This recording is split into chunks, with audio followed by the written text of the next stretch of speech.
Good afternoon. Before we start, let me share some organizational points for the meeting. I would like to kindly remind everybody to keep their cameras and microphones off to facilitate the smooth running of this online event. For your information, this event will be recorded. We have the chat function enabled and participants can put forward questions to the panel during the event in preparation for the Q&A session later on.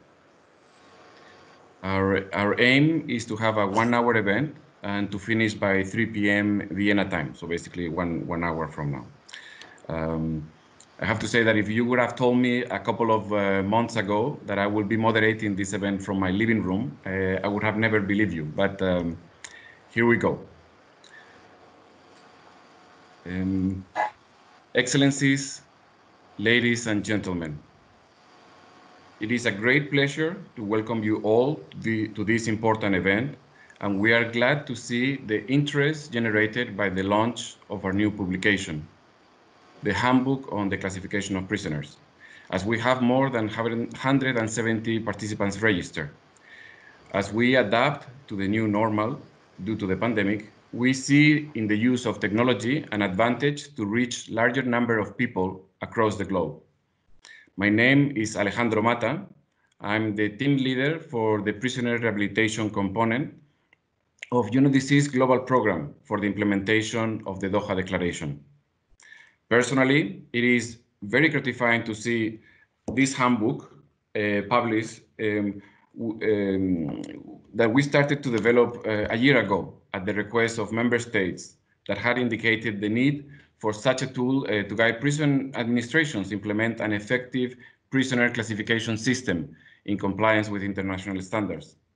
I would like to express my appreciation to Dr. Andrea Moser as our main drafter for the excellent work. I would also like to thank the numerous experts that have contributed to this process along the way, including those attending the expert group meeting that we organized in October last year in Vienna. My thanks as well go to my colleagues in the Justice section for their substantive review of the draft that has helped to achieve the document that we have now published. I would like to welcome our panelists and thank them as well for joining us today from Canada, Namibia, Georgia, and Austria.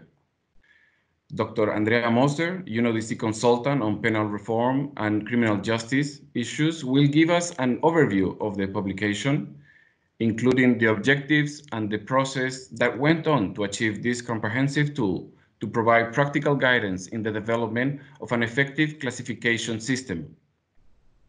Deputy Commissioner General for Rehabilitation and Reintegration, Ms. Mariana Martin from the Namibian Correctional Service, will share with us Namibia's experience with offender classification.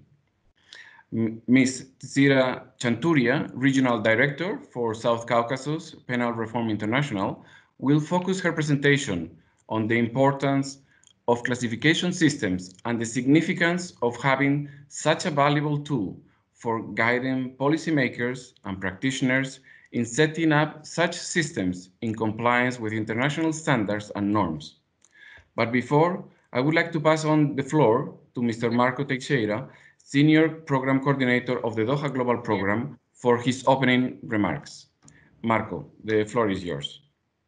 I would like to, first of all, to appreciate all of you, starting with ambassadors, representatives of permanent missions, the colleagues and some partners to share your time to be with us. From the numbers I see in here in my display, we are very close to 100, if not 100 with the presenters. So this reveals the opportunity, the interest of the topic, but also your personal commitment on the topic. So a special thank to all of you.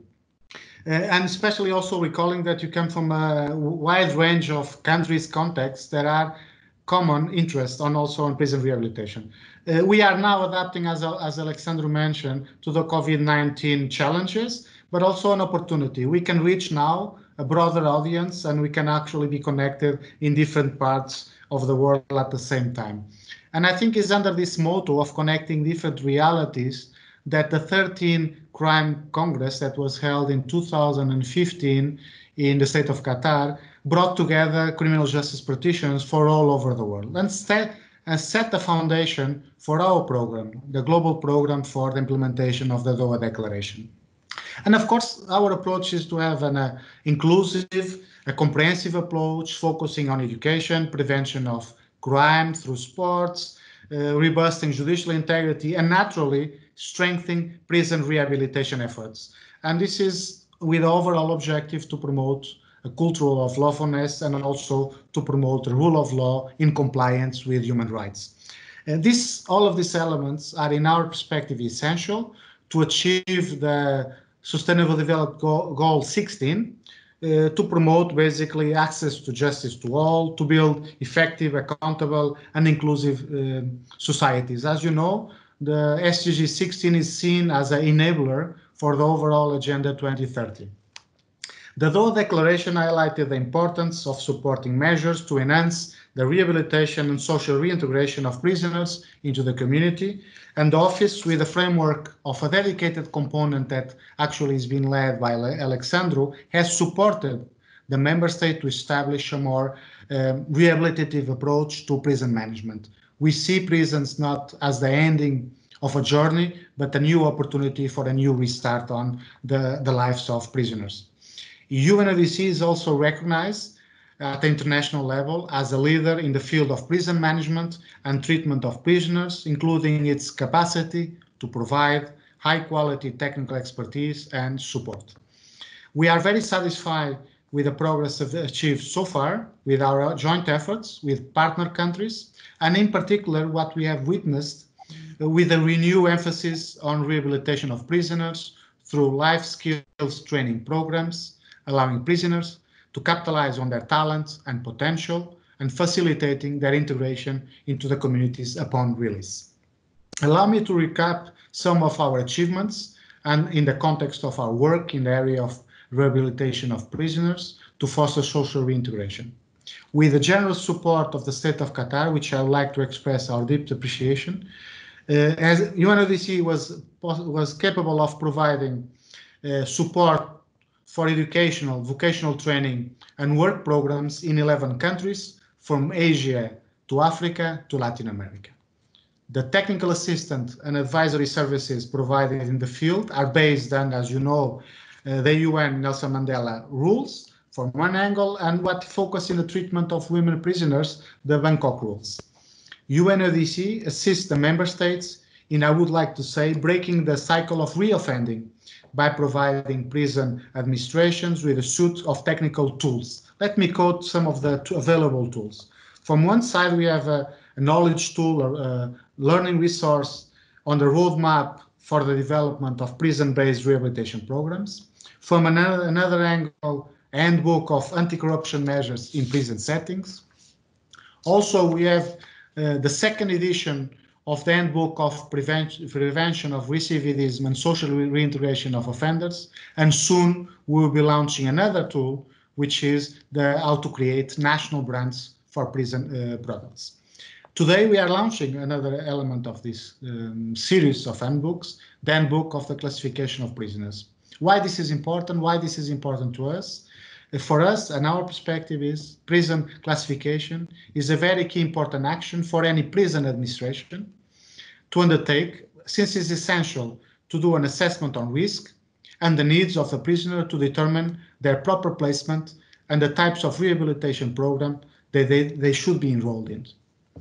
Prison assessment and classification is really a cornerstone of effective correctional system, because not only has the benefit of the safety and security of the overall function of the prison system, but also allows to ensure a focused rehabilitation process for the different type of prisoners.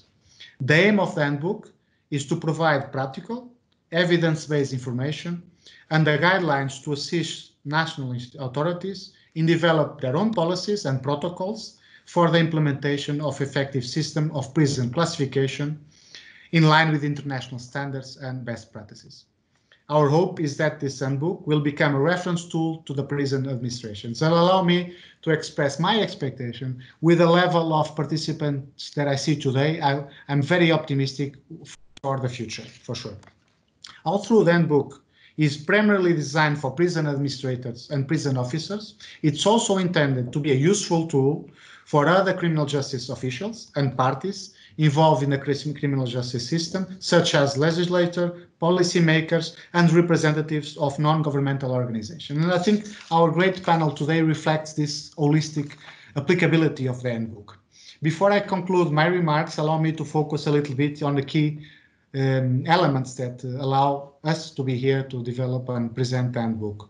From one side, I would like to appreciate the excellent work did by Andrea Moser, our consultant. So a special thank to you that collaborated with many of the experts that I see joining us today in this virtual launching. Also the ones who participated in the expert group meeting that validated the handbook on last October. And especially special thank and looking to our team from our side, to Alexandro for leading our team that works on the prison rehabilitation component of the program, and also the colleagues from the justice section for their valuable inputs to make this a reality. I think I'm looking forward to see and listen to the interesting presentations that we'll have from our distinguished panelists, which I would like to express my appreciation for making themselves available to share the knowledge and expertise with us, and looking forward to continue this collaboration and implementation, the practical implementation of the sets that the handbook sets. So, Alexandro, thank you very much, and over to you. Thank you, Marco, for your opening remarks. And I would like now to introduce Andrea Moser, our consultant, who will present the handbook. Andrea, the floor is yours. Thank you. Okay, well, thank you, Alejandro, and thank you, Marco. It's a pleasure to be here today. As Alejandro said, I also didn't think that I would be delivering this presentation from my home office, but these are unusual times, certainly. So I want to welcome all the participants today and thank you all for joining.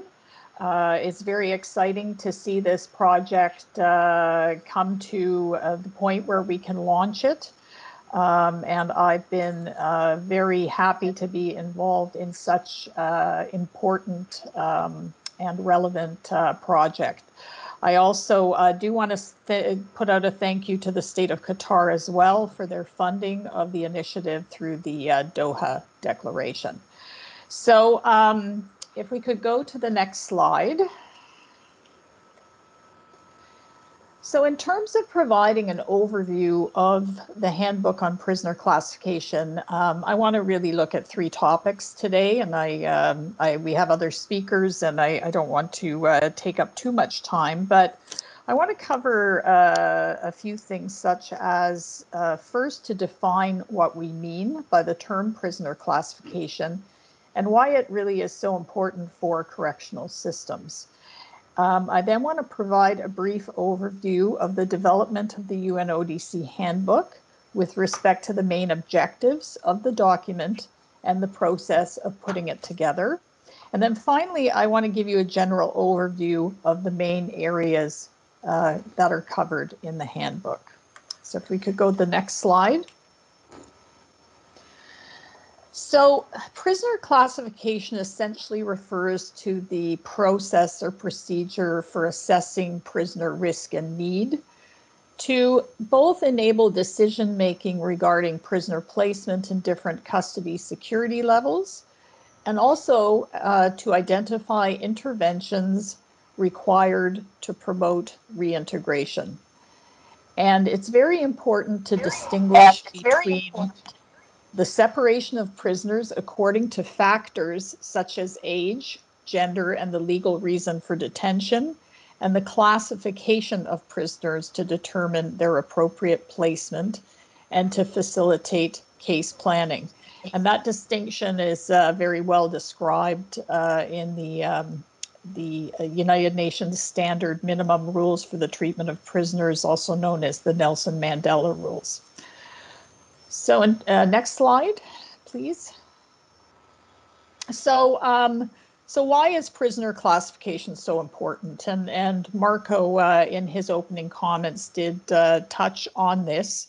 And it really can't be overstated that a well-designed and managed prison classification process is a cornerstone of an effective correctional system because it's fundamental not only to ensuring prison and public safety, but also to providing social reintegration opportunities for prisoners. The reason for this is that prisoner classification impacts on several areas related to effective prison management, public safety, and ensuring the human rights of prisoners. So if we can go to the next slide. So in particular, prisoner classification has an impact on a number of important areas, as I mentioned. And again, Marco did touch on some of these.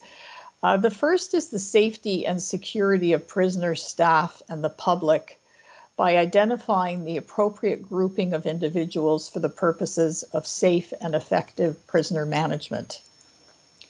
Also, the humane custody of prisoners is very impacted by prisoner classification through ensuring the use of the lowest security category or level that's consistent with safety and control requirements, and reducing overclassification due to a focus on arbitrary or subjective factors. In addition, a focus on the standardized assessment of each prisoner's individualized risk and needs enables the creation of individualized case and sentence management plans to allocate the prisoner to the least restrictive environment required, and also to identify interventions that will focus on the need areas that are linked to their offending, as well as broader rehabilitative needs, such as those related to mental and physical health. And finally, prisoner classification has an impact on the cost effectiveness of operating the prison system, in that evidence-based systems of classification, categorization, and allocation can result in significant savings for correctional systems by improving the ability to provide appropriate rehabilitation and thereby reduce reoffending and returns to custody, while also reducing spending on high security prisons and measures that may not actually be warranted. So next slide, please. So with respect to the handbook objectives and the target audience, again, the aim was really very much to develop a practice-oriented guide that was based on a detailed review of the most current research knowledge in the area of prisoner assessment and classification, but that also reflects guidelines and good practices at an international, regional, and national level. Additionally, the intent was very much to produce a document that would provide realistic recommendations and options to assist a variety of jurisdictions in either implementing a sound prisoner assessment and classification system or to revise an existing process. And to this end, in addition to providing information regarding the research evidence supporting not only the importance of prisoner classification and assessment and the international guidelines and standards and good practices, a very key element of the handbook is also to provide practical examples from a variety of jurisdictions regarding the assessment and classification approaches and tools that are currently in use. And I do want to recognize the input and work of the expert group meeting that we had to review and provide input into the handbook, and also who were very, very generous with their time in providing these practical examples that represent a variety of different countries that make the handbook even more practical and grounded in international practice. Although the handbook is primarily designed for prisoner administrators and prisoner officers, as Marco mentioned, it's also intended to be a useful resource guide for other officials and parties involved in the criminal justice system. And this includes legislators, policymakers, as well as non-governmental organizations. So if we can move to the next slide. So with respect to the process of developing the handbook, there were several steps. The first step was to prepare a comprehensive draft outline to confirm all the relevant topics were being covered and addressed in the handbook. So that process started approximately a year ago. Following this, there was a extensive review of a number of areas, including international, national, and regional standards on prisoner assessment and classification, relevant high-quality research on prisoner assessment and classification, as well as national and regional good practice examples from a wide variety of countries throughout the world. After that process, a first draft of the handbook was prepared, and then it was presented to our expert group at an expert group meeting, as Alejandro mentioned, in Vienna in early October.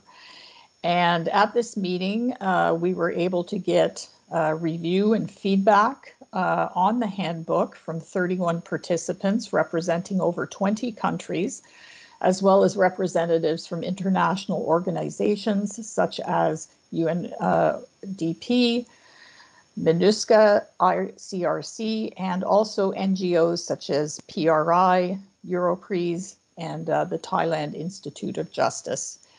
So based on all of that, we prepared the final draft of the handbook, and that is what we are launching today. And of course, that also underwent comprehensive input and review by the team at UNODC in Vienna.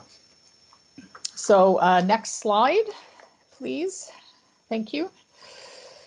So with respect to the structure of the handbook and the topics covered, the main part of the document is divided into 5 chapters that cover the importance of prisoner classification, key issues in classification, a review of research on different approaches to prisoner assessment and classification, the elements and sequence of the classification, reclassification process, and finally, the phases and planning considerations with respect to developing and implementing a prisoner classification system. A number of annexes are also included that provide additional resources, such as sample templates and links to key references that may be helpful. So this slide and the next slide just provide an overview of the major areas covered in the handbook. So I'm not going to belabor the points, but I do want to talk a little bit about these different areas and why they're included and some of the important topics they cover. So the first chapter really focuses on the importance of prisoner classification and again begins with a definition of what classification actually is. And individualized assessment and the role of that individualized assessment in prisoner classification, and describes some of the points I mentioned earlier about why prisoner assessment and classification is so important. There are relevant excerpts of the Nelson Mandela Rules included, as well as some text boxes to highlight some of the key points in the chapter. The second chapter focuses on key issues for the classification of prisoners, of which, as you can see from the bullets, there are very many issues that need to be considered in the area of prisoner classification. So some of these items include the distinction, as we've talked about, between the separation and the classification of prisoners, with a focus on the definitions of each in the Mandela Rules, the impact of legislative frameworks and decision-making regarding classification and how this influences the assessment and classification approach. For example, in some countries, prison allocation is determined by a judge or the judicial system. In others, it is determined by the correctional system. In other countries, it's more of a hybrid approach. So what is the impact of that on prisoner assessment and classification approaches? Very importantly, also the infrastructure requirements to support prisoner classification, including the physical infrastructure requirements, the importance of policy and guidelines, staff resources, documentation and record keeping, and information sharing practices Centralized versus decentralized assessment and classification approaches are discussed, as well as external versus internal prisoner classification, where external classification refers to the level or type of facility to which the prisoner is assigned, and internal classification is related to where within that facility the prisoner is housed and how those decisions are made. The importance of regular reclassification reviews, so emphasizing the point that the assessment and classification of prisoners is not just an activity at intake to a correctional system, it's an ongoing process. The need for gender, age, and culturally informed approaches to prisoner assessment and classification, a review of the considerations of prisoners with special needs, such as those with mental health needs, physical disabilities, LGBTI prisoners, and foreign nationals. And finally, the chapter concludes with a discussion of other placement considerations, such as the prisoner's proximity to their family and home community in placement decision-making, as well as ensuring that the environment is compatible with cultural and linguistic needs. So if we could move to the next slide. So the third chapter covers research on approaches to the assessment of prisoners.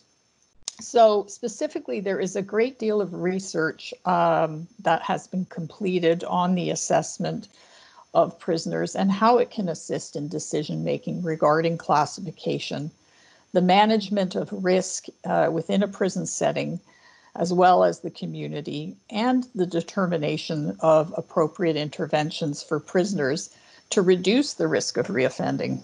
So we felt it was important to provide users of the handbook with an overview of this work, to emphasize that a structured approach to assessment and classification has numerous benefits over an unstructured or subjective approach. The chapter begins with a review of the evolution of assessment tools through 4 generations, from unstructured professional judgment to tools that assess both static and dynamic risk and need factors and integrate case management planning directly into the assessment process. In addition, 2 prominent models that influence prisoner assessment, the risk needs responsivity model and the good lives model, are briefly discussed. Moving on to chapter 4, that's another very lengthy section of the handbook and covers the overall principles and components of prisoner classification systems. So in this chapter, at the beginning of this chapter, it's noted that although the importance of prisoner assessment and classification is supported by research, and the purpose and intent is clearly articulated in international standards and norms, there actually is very little guidance available regarding how to go about developing and implementing a prisoner assessment and classification system. So although providing such guidance is very challenging in light of the fact that correctional systems are not homogeneous across the world and across different jurisdictions, and therefore there's no one-size-fits-all approach that would be feasible, there are elements and a sequence to assessment and classification that can be seen as reflecting best practices and that have applicability across jurisdictions. And therefore, the chapter reviews these elements and sequencing, specifically prisoner assessment upon admission to the prison system, which focuses on 4 steps: the assessment of immediate security and health needs upon entry to a correctional system, the collection of information, the determination of initial security level required through the assessment of risk, need, and responsivity factors, the role of supplementary assessments, including those for sexual offending, domestic intimate partner violence, educational vocational assessments, substance misuse assessments, mental health, violent assessments for violent extremist prisoners, just to mention some areas, and the importance of assessment tools specific for women offenders. And finally, the use of assessment results for prison placement decisions and case sentence management planning is reviewed. because really the aim of the assessment process is to develop an individualized management and intervention plan for the prisoner. And how do you take the results of your assessment and turn that into an actual plan? So the second section of that chapter focuses on reclassification during a custodial sentence and emphasizes the importance of regular reassessment and classification reviews and how these differ from assessments at intake to a correctional system. And finally, the chapter concludes with considerations for release planning and community supervision, where the focus of risk assessment shifts to emphasis on public safety and reoffending risk and how this will be managed in the community, as well as the need areas to facilitate successful community reintegration. The final chapter, Chapter 5, discusses the development and implementation of a prisoner classification system. This was a very challenging, I'll be honest, very challenging chapter to write, as there's very little guidance on this topic. However, based on some writings in the corrections field, as well as project management principles, this chapter attempts to identify the project planning phases and tasks to develop and implement a prisoner classification system, including a suggested roadmap that can facilitate such an initiative. It should be noted that a summary of key principles and recommendations is also provided, and that it's been placed at the beginning of the handbook as per the recommendation of our expert group members, who thought that given a reasonably lengthy handbook, to have the summary and of key principles and recommendations by chapter would make it easier for handbook users to find the key high-level points for each chapter. And finally, as noted earlier, annexes with sample templates and helpful links to resources are also provided. So if we could go on to the next slide.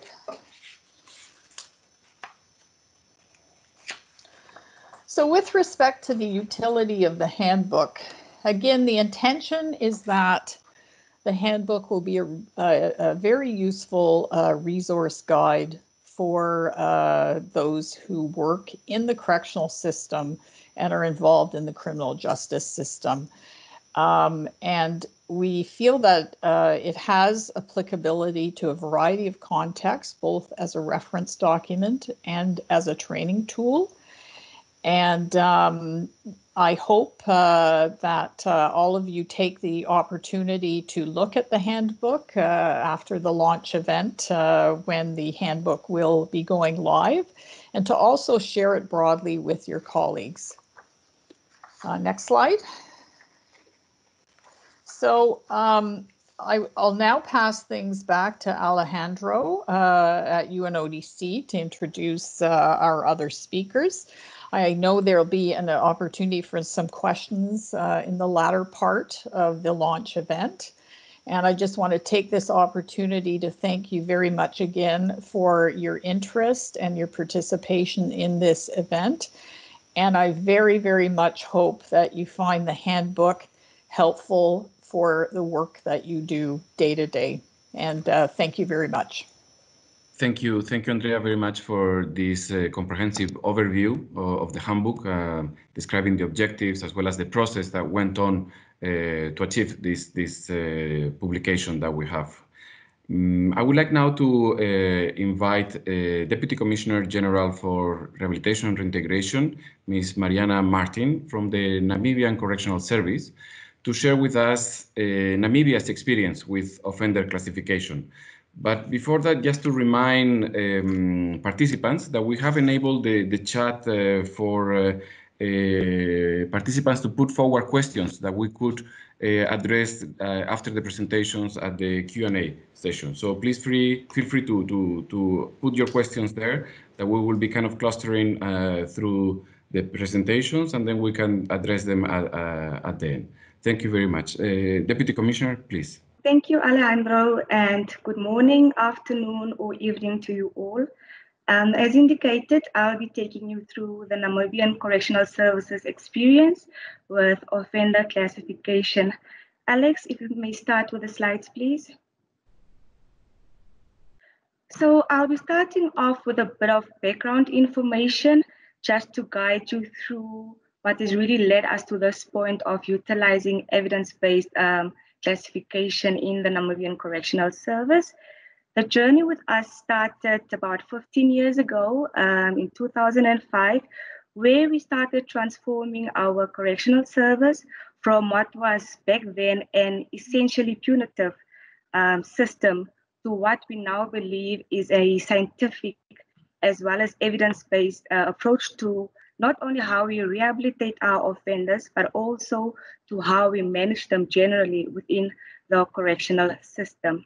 So this has led us to the new classification system, which for us will really help us attain the goal of getting our offenders safe within the correctional environments, getting our officers safe within the correctional environments, and ultimately achieving public safety. Next slide, please.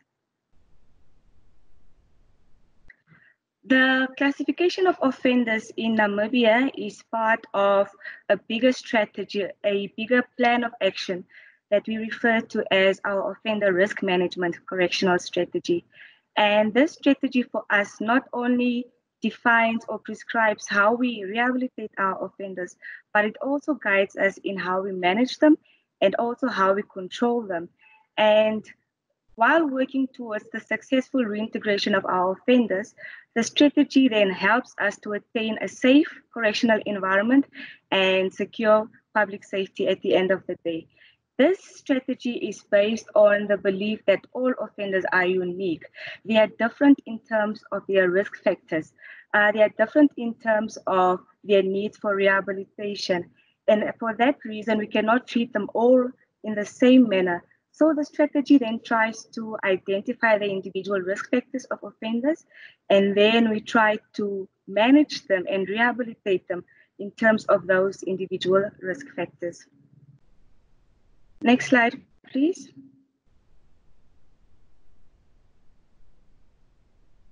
What this strategy tries to determine a number of factors. First and foremost, we want to identify the particular needs of the offender and how we can address those needs in order for their risks to be reduced. Ultimately, this is geared towards the successful reintegration of the offender. Also, we want to know how can we best manage this offender effectively according to their individual risk profile. Next slide, please.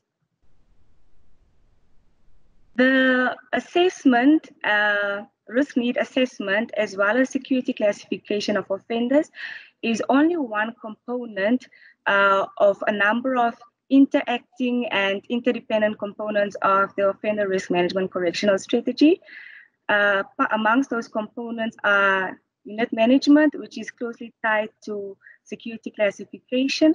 We also have case management as well as program delivery that is targeted towards meeting the individual rehabilitation needs and risk needs of the offenders. Next slide, please. So when it comes to how we classify offenders in Namibia, the classification is guided by an objective risk needs assessment. And what we are trying to determine first and foremost when offenders get admitted to our correctional facilities is what are their immediate needs and concerns that we need to address to keep them safe. Essentially also we want to determine what is the level of risk that this offender poses to him or herself? What is the level of risk that the offender poses to other offenders? What is the level of risk that the offender poses to correctional officers and other staff members, and then also to the public in the event that this offender ends up escaping? So after conducting a number of assessments and observing the offender for up to 3 months, the outcome then of this assessment process is what we refer to as the initial security classification. Next slide, please.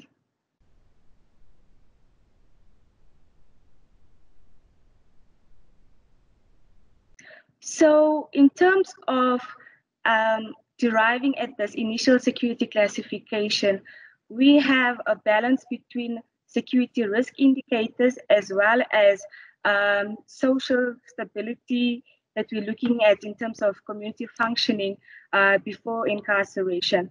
So in terms of the security indicators, we look at a number of factors, such as the sentence length of the offender, the severity of the offense that the offender has committed. We look at the age of the offender at the time of sentencing. We want to look at whether there's been a history of escapes or attempted escapes.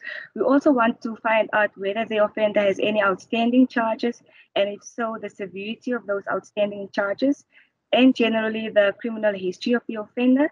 And in terms of community functioning, we are also interested in aspects such as were they stable before incarceration? Were they engaging in any substance or drug use before incarceration? Next slide, please. At the end of this, what we then end up doing is assign this particular offender to a particular custody level. And then this assignment then is relating to placing the offender in the appropriate security level. Within our correctional facilities, we have demarcations of different classifications ranging from maximum to minimum, but then our correctional facilities also have different focuses in terms of the security levels of offenders that they cater to. So this initial classification system then helps us in terms of guiding the appropriate security level to place the offender in, or the appropriate facility to place the offender in. So the security or custody levels then guide us in terms of the level of supervision that the offender requires, and also the level of control that the offender requires at the end of the day. Next slide, please. In relation to the security, initial security classification, we also have what we refer to as security reclassification. And in Namibia, this is a well-defined procedure that we make use of that looks at a number of factors, all really relating to how the offender is behaving within the living unit while they're incarcerated. This reclassification is also informed by assessments which are conducted on an annual basis, and these assessments then enable progression from one security level to another. Tied to our security classification systems is a privilege system that motivates positive offender behavior in the sense that every security classification has different privileges attached to it. And what we have observed so far is that because offenders want to benefit from the incentives attached to certain security levels, it encourages them to behave in a positive way, which at the end of the day contributes to the safety of our correctional facilities. Next slide, please.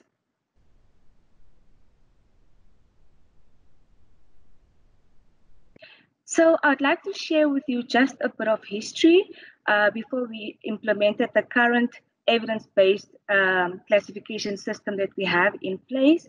We did have a classification system before, but the classification system that we had didn't pay much attention to the individual risks that were posed by the offenders.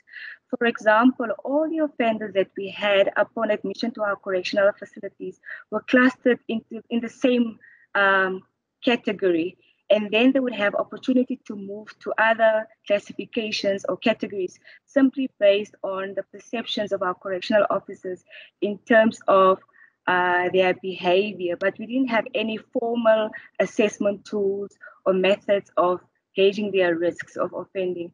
So as a result, of course, we had difficulties managing our offenders.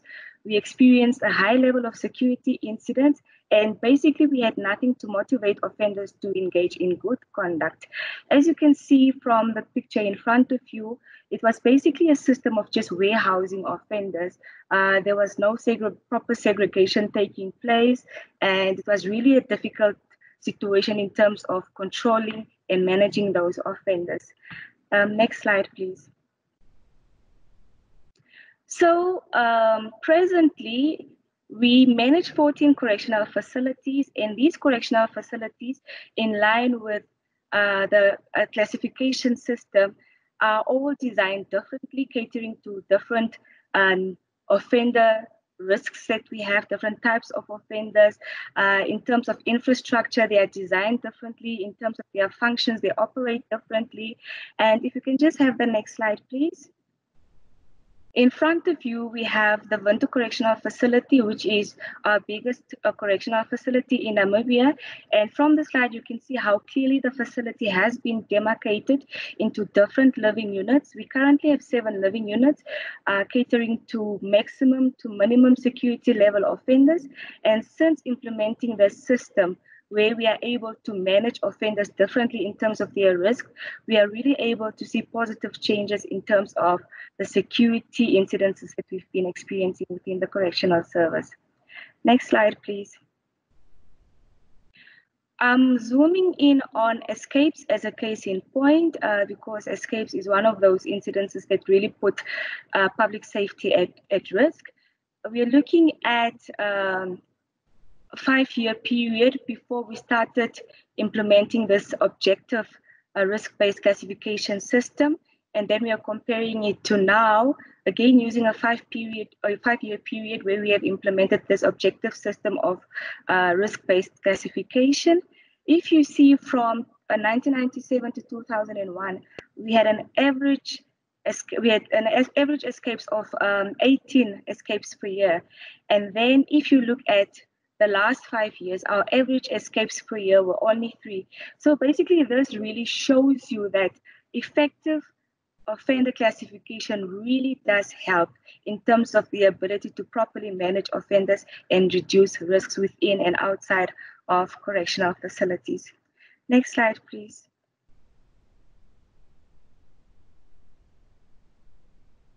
Another observation that we've had as a correctional service is, especially being a small country such as Namibia, where we are mostly constrained in terms of resources, the classification of offenders has helped us to better manage our resources. Resources such as manpower, such as security infrastructure, for example, in the sense that now we are able to concentrate these scarce resources to the types of offenders that need them the most. The table below just indicates a few examples.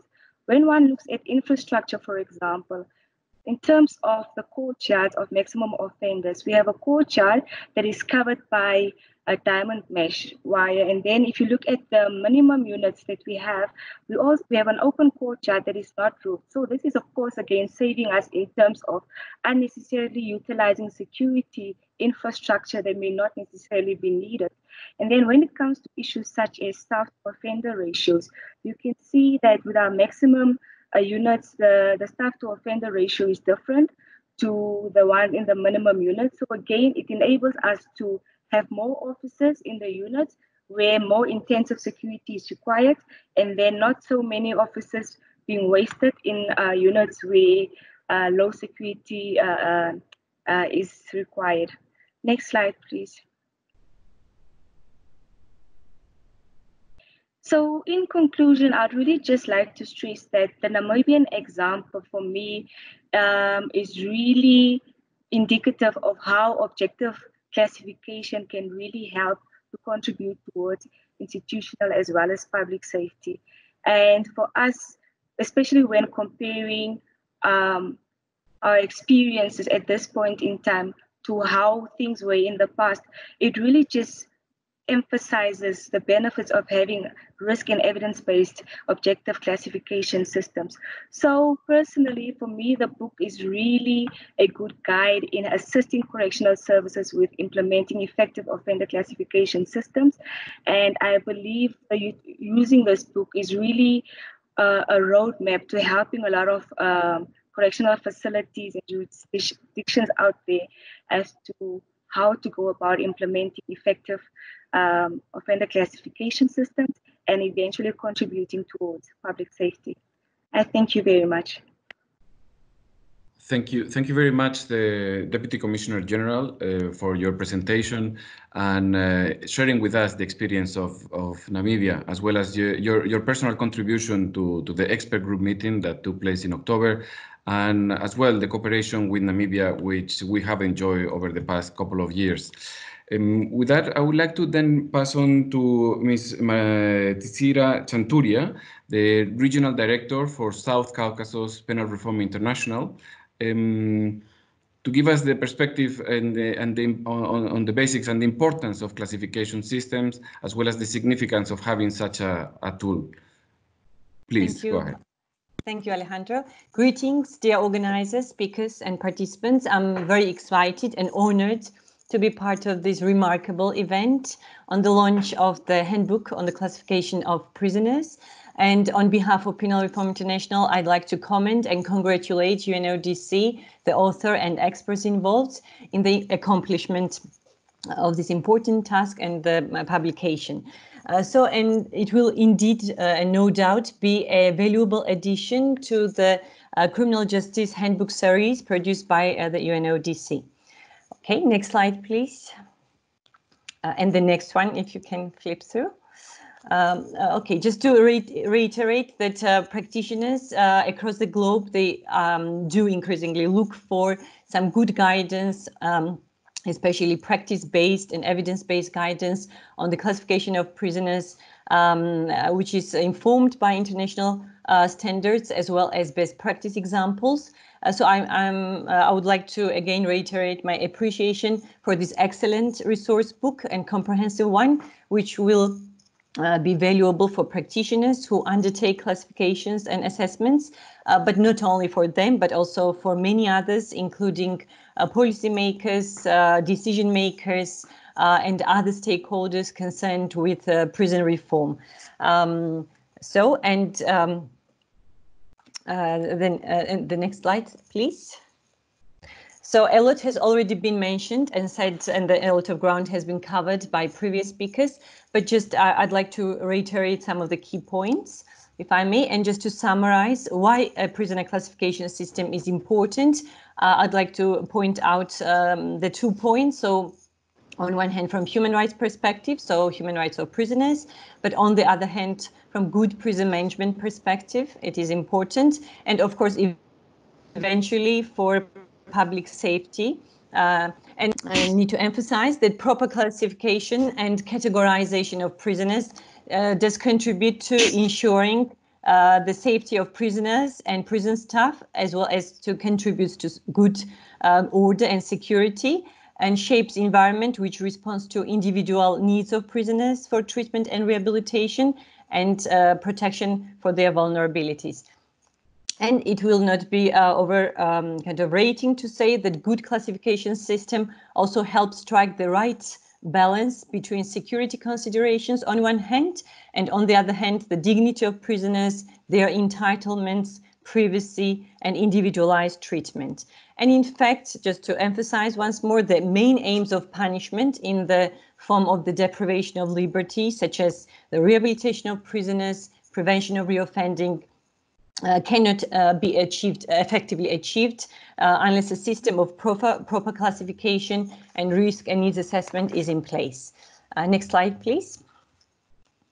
What are the purposes of classification? Well, this has been noted by Dr. Moser, so I will not go into much detail, but as outlined by the Nelson Mandela Rules, which is the UN standard minimum rules for the treatment of prisoners, is particularly the Rule 93, which outlines basic rules in terms of separation of those prisoners who might exert bad influence or pose risks to others, in terms of categorizing prisoners in different groups to facilitate their treatment for their social rehabilitation. It also places emphasis on allocation and placement in different prisons or sections of prisons, different wings.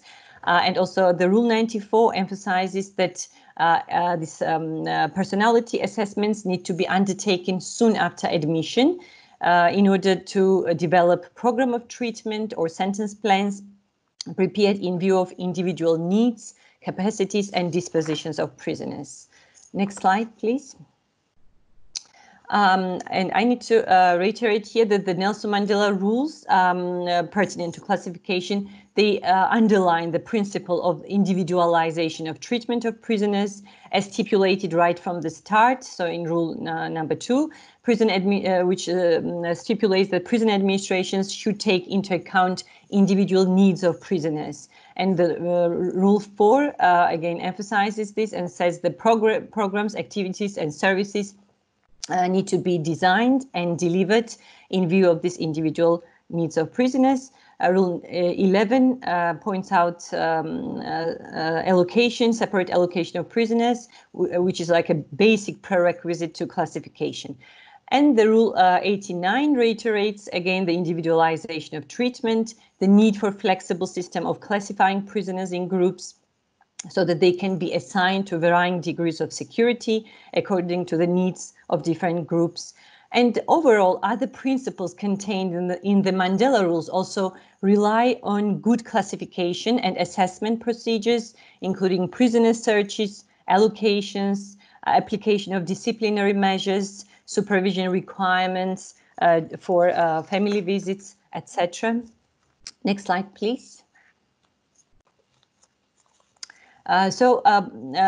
Just once again to emphasize, proper categorization and classification and risk assessments are important for the safety of staff and prisoners, as well as prison visitors.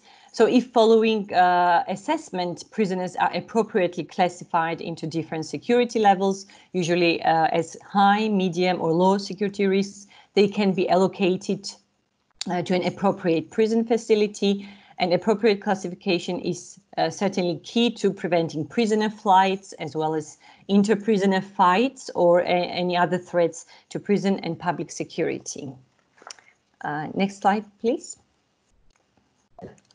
And as noted by previous speakers, certainly proper classification has implications for the efficient use of resources, including staff, so staff time, managing their responsibilities, as well as managing other resources. And in overall, in managing daily prison life, including out-of-cell activities, out-of-cell time, recreational activities, etc.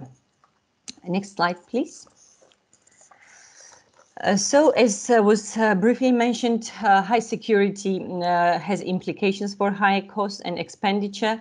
And as ICPS notes, security is expensive, and the higher the level, the greater the cost, usually. So from prison management perspective, the use of restraint searches, including both cell searches and body searches, are employed more so in higher security facilities, obviously. And when there are low staff to prisoner ratios, dynamic security is difficult to apply. And all of this costs more money and places greater demand on prison staff. So when designing places or assigning prisoners to different risk levels, this financial consideration should also be taken into account. Next slide, please, Alex. So assigning prisoners an unnecessarily high security level can compromise rehabilitation prospects, as overqualification has an impact on prisoners' contact with the outside world in general, with their families, and also has impact on their participation in rehabilitation and rehabilitation programs, also the amount of time they spend out of cells. Because the higher the classification, the more in more confined and restrictive regimes they are placed, which are, as usual, desocializing. And this eventually, inevitably affects prospects of prisoners' release, as well as their resocialization and reintegration. So therefore, the need for regular reviews and assessments, as mentioned by Dr. Moser, is very important. And then there's a need for these regular reviews so that progressive imprisonment can be achieved. Next slide, please. So far much has been said about risks and security and how proper classification contributes to this, but also it should be noted and emphasized that individual prisoner assessments should identify and cater to the needs and vulnerabilities of prisoners. So when we say needs, we usually mean social, legal, healthcare, and rehabilitation needs, some of which, of course, coincide with the criminogenic needs of offenders, as well as we need to take account of vulnerabilities which some prisoner groups are subject to and susceptible to. So proper protection needs to be according to them, and they need to be protected from bullying, violence, exploitation, and certainly having a proper classification and risk and needs assessment system helps this. For instance, prisoners with disabilities in the conditions of proper classification can be accommodated in suitable premises And overall, in the longer term, individualization and appropriate treatment that takes account of specific needs results in improved rehabilitation and less recidivism rates. The next slide, please.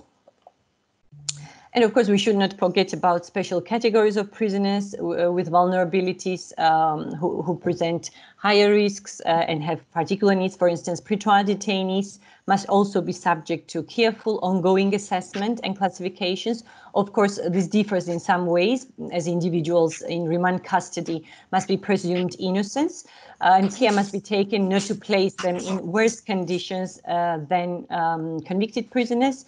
But we need to recognize, and it needs to be recognized, that they have particular needs and present maybe somewhat particular risks on account of their pretrial status, such as being more prone to suicide, self-harm, and having greater mental health needs. And also they sometimes suffer from substance withdrawal symptoms.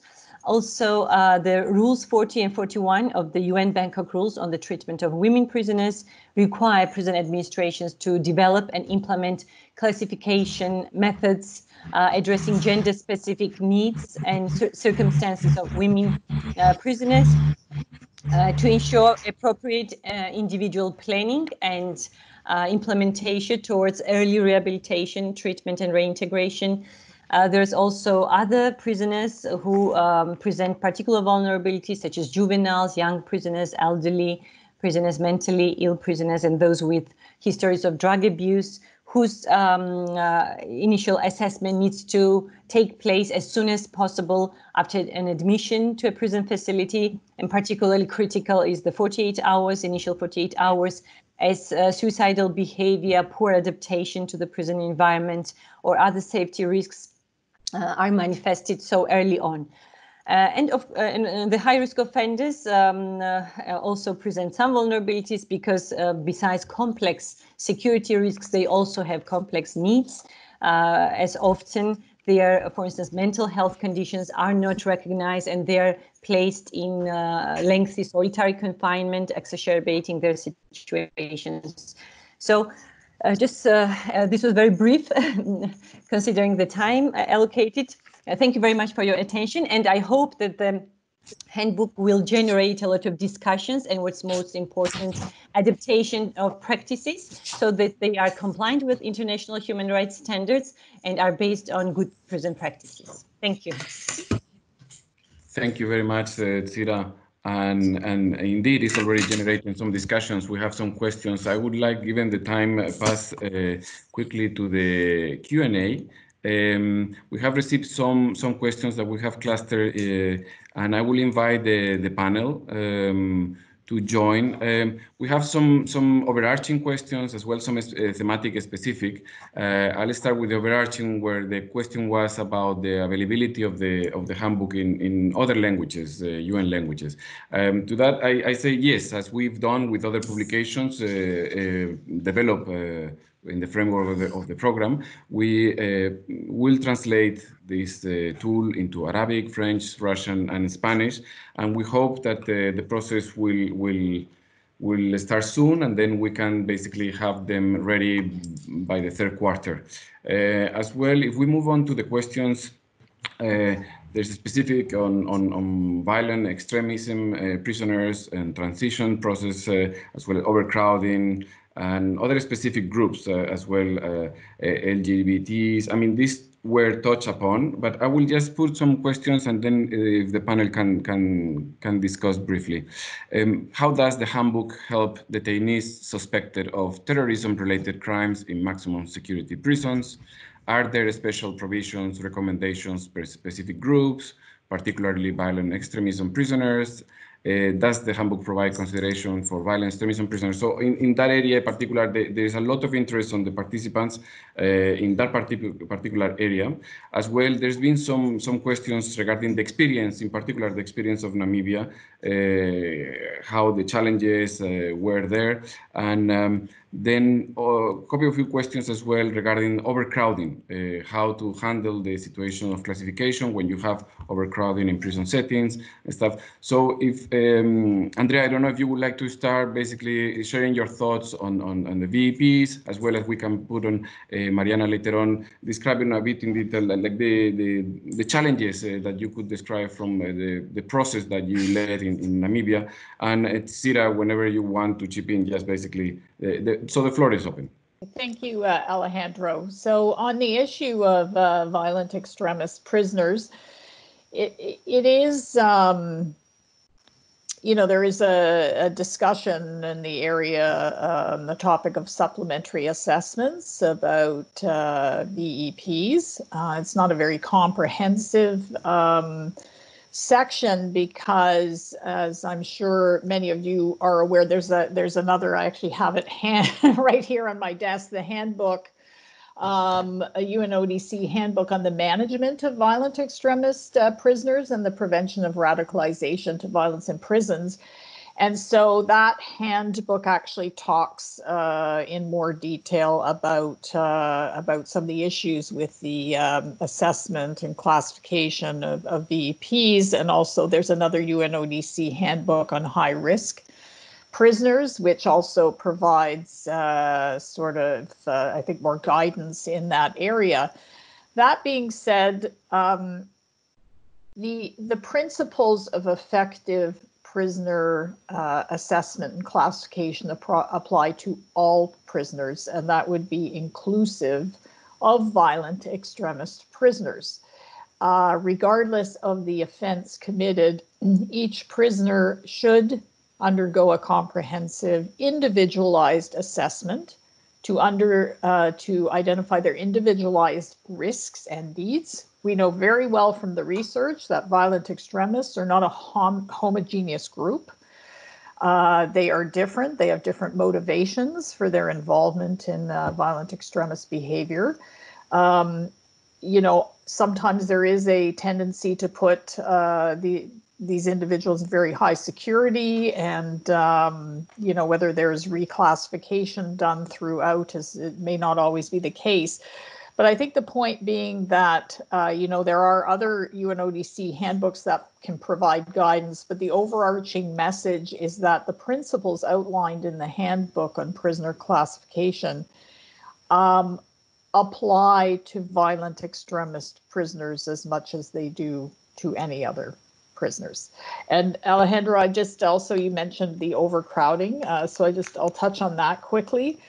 That's a significant issue. As discussed in the handbook, you know, there are infrastructure, features of infrastructure that support prisoner classification.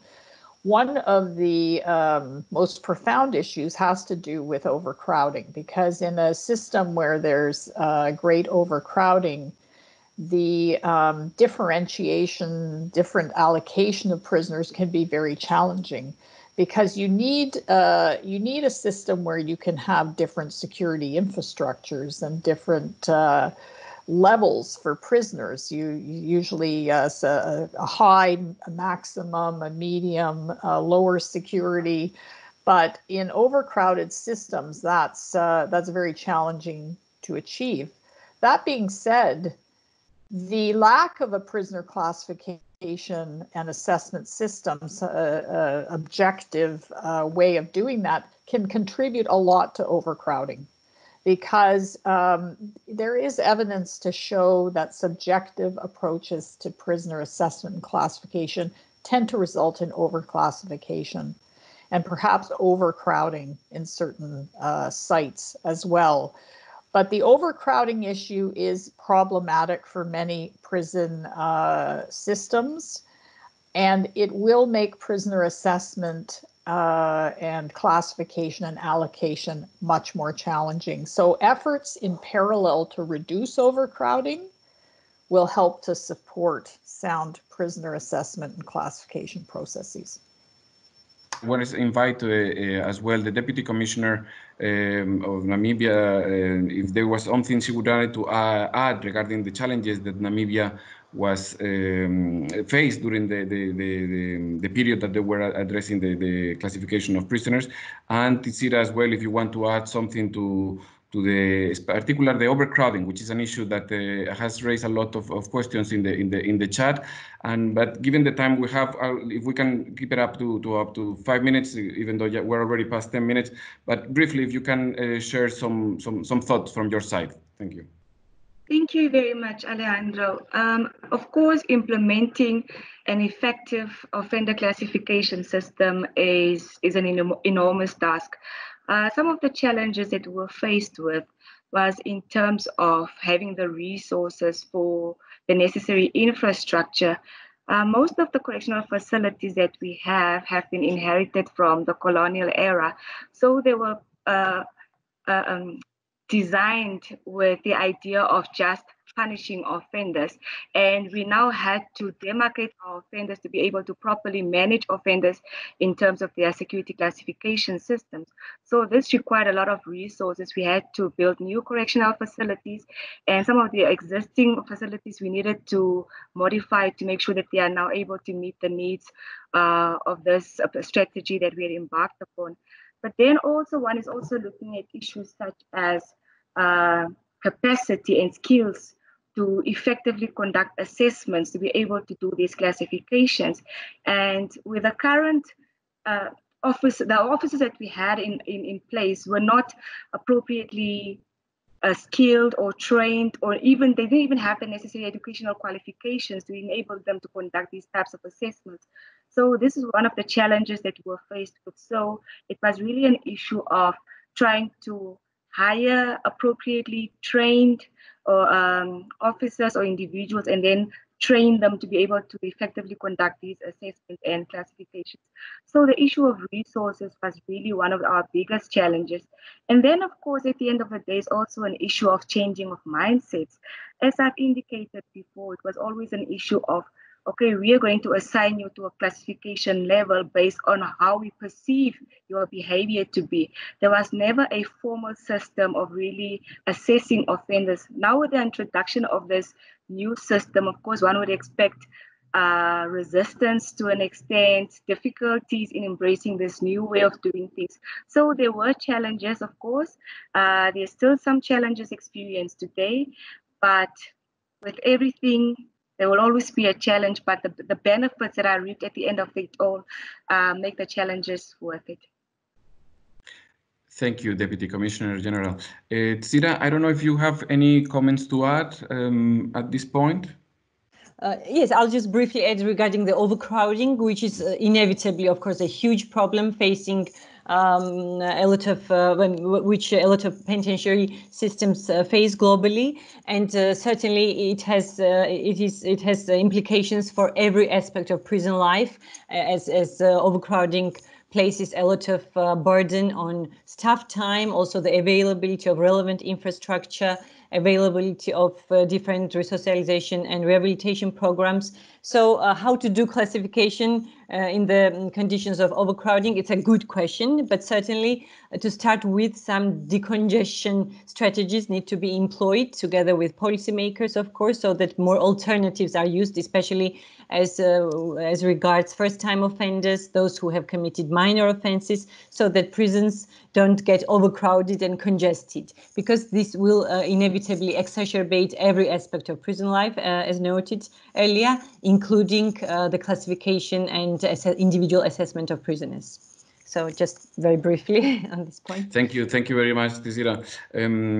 Dear participants, with 15 minutes past the time that we had initially allocated to this event, and there are many questions that keep on popping, and we won't have, unfortunately, time to address all of them now, but we remain at your disposal, and we are available to follow up the discussion. I would just, before concluding, once again, like to thank the panelists for their time, and as well the participants to join us in this virtual launch of the handbook. We will be putting on the chat as well the link to an online survey, and it will just take a couple of minutes from your side, and we would really appreciate receiving your feedback. As well, the registered participants will receive the e-book, the PDF version by email, and but we will as well put the link to our website on the chat. With that, and apologies for extending the time, but thank you very much for your attendance, and as well to the participants for this virtual launch. And goodbye.